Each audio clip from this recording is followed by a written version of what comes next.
We've tried to talk about referendum in 2011 in Founders Trophy, ladies and gentlemen. But that discussion stays inside the debating chamber and not outside. The discussion doesn't go to legislative bodies, the discussion doesn't go to executive bodies. The reason for that is not because Indonesians are good to us, ladies and gentlemen. The reason is that Indonesians does not care about us in the current status quo, ladies and gentlemen. Stella has already pointed out to you lots of examples on how Papua keeps being disenfranchised by the Indonesian government, who are very Japanese-centric. I'm really sorry to say this, but yes, it's the truth, right? But what Lady seems to say in her speech is that, you know what, we should be good to them because there's no other way. Ladies and gentlemen, we don't think that is the path that we should have taken in today's debate. So, what basically the opening opposition wants, right? They want constructive engagement. I'm going to prove to you why it doesn't work.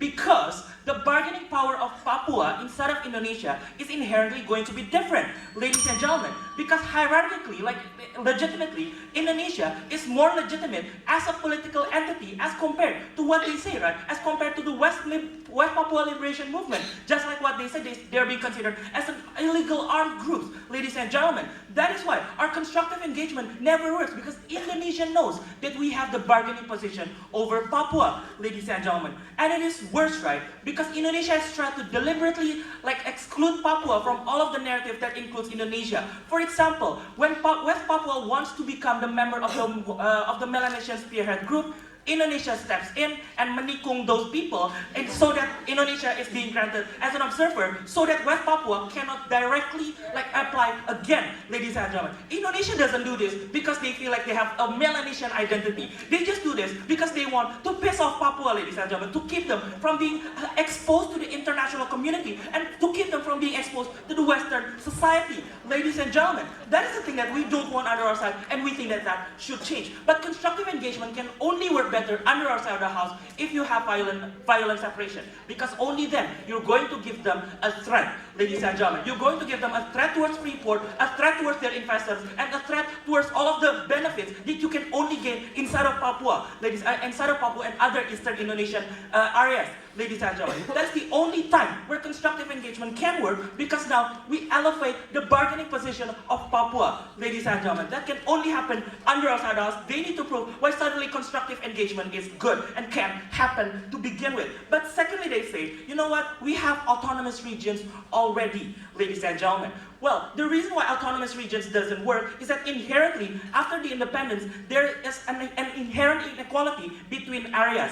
And the Indonesian government knows this as well, ladies and gentlemen, but they keep to turn a blind eye towards this. That's why we're very sorry, but the Papuan and Eastern Indonesian nations are one of the most impoverished areas inside of Indonesia, ladies and gentlemen. That doesn't happen because the government doesn't know. That happens because the government is negligent in the status quo and say that you can, it is good, right? Because now you're being governed by your civil leader and by your local leaders, ladies and gentlemen. We don't think that autonomous region is a trade-off towards all of our struggles and all of our hardships that already happens inside of the status quo, ladies and gentlemen.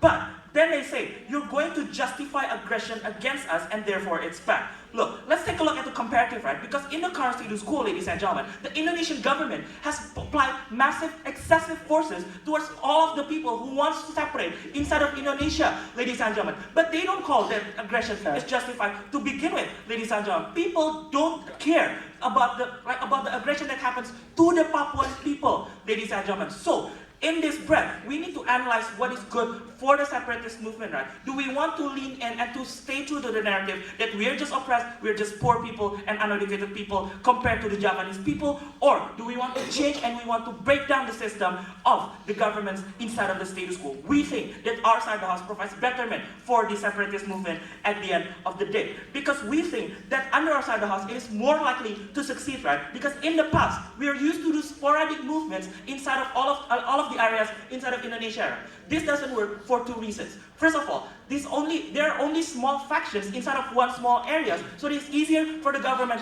to centralize their forces inside of this one area, ladies and gentlemen. Secondly, they're only characterized as people who have certain hardships and certain civil outbreaks.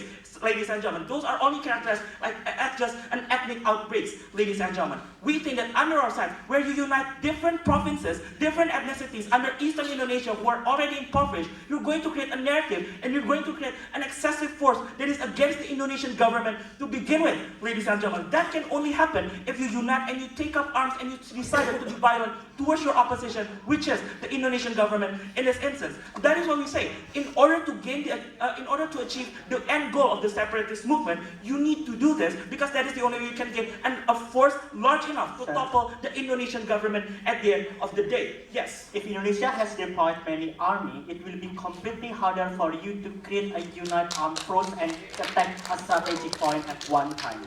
Yeah, good. That's my worst case scenario.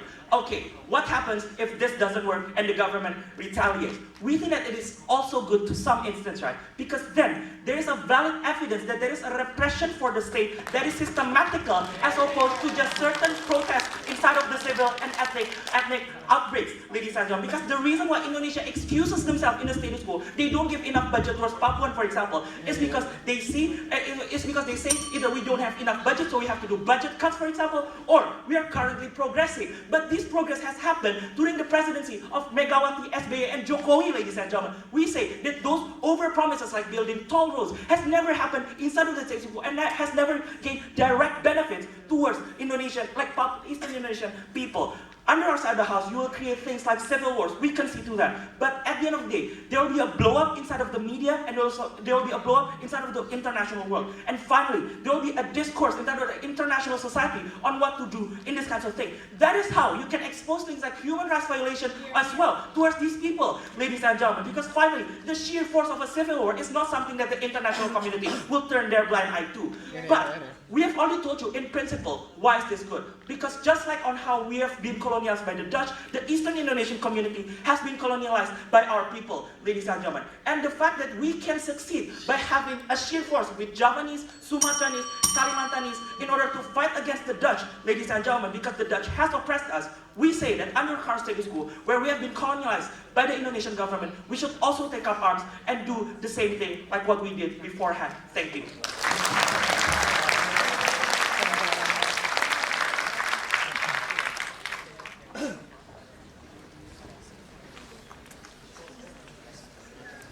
Thank you, Deputy Prime Minister.